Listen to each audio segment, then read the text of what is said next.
এবার তোমার সিনেমায় যখন তুমি মানে from the serial world of serials তুমি যখন ফোরে করছো ইনটু ফিল্মস, তুমি কি তখন বুঝেছিলে that you are not the conventional hero? হ্যাঁ, ডেফিনেটলি। হ্যাঁ, ডেফিনেটলি সেটা কি করে তুমি বুঝলে? অনেকটা দর্শকের কাছ থেকে, যাদের কাছ থেকে শুনতে হয়েছে বছরের পর বছর, দিনের পর দিন, বছরের পর বছর, আপনার বাবাকে যা দেখতে ছিল ম্যাটিনি আইডল। আপনি, ওটা আমায় হেল্প করেছে। আমি ওইটা হওয়ারই চেষ্টা করিনি। আমি তখন ভাবলাম আমার এমন কিছু করতে হবে যেটা আমার বাবা করে যাননি।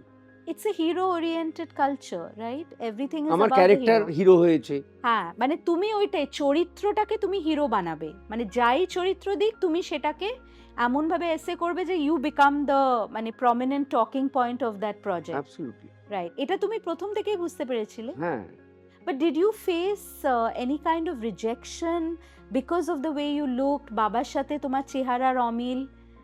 সেটা তো ছিলই। মানে মুখে হয়তো সামনাসামনি কেউ বলতেন না। কিন্তু ওটা তো ছিলই। ওটা তো ছিল। হ্যাঁ, কারণ আমি বুঝতে পারছি তো। আমি আমার ছবিও দেখছি, বাবার ছবিও দেখছি। আমি নিজে তো ডিফারেনশিয়েট করতে আর পারছি। কনস্ট্যান্ট কম্প্যারিজন, তুমি যেহেতু ছেলে সেটা আরো হবেই বেশি, স্বাভাবিক।